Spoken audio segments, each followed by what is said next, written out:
Jesus himself said that when you get to the end times, the charity of many will grow cold. And when the Son of Man comes, will he find faith on the earth?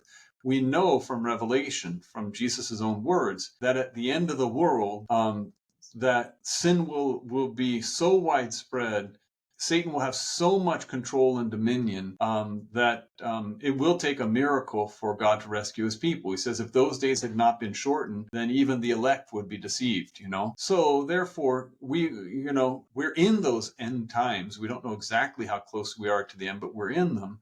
And so we shouldn't be surprised that God has allowed Satan to work the evil that he's worked for the testing of the elect. Let's say you lived and died, between 1880 and 1950.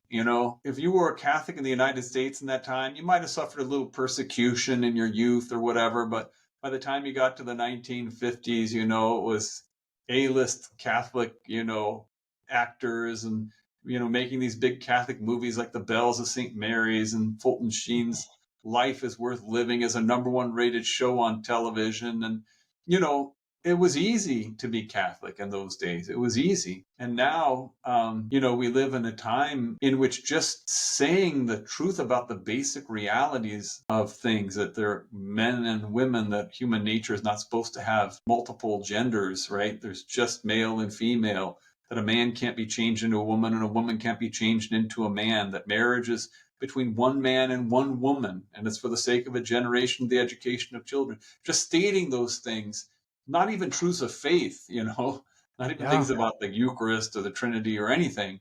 Just stating those basic things makes you an object of ridicule and persecution. And I'm reminded of that famous line in one of the works of G.K. Chesterton, where he says that battles will be fought over the fact that the leaves are green in the summertime.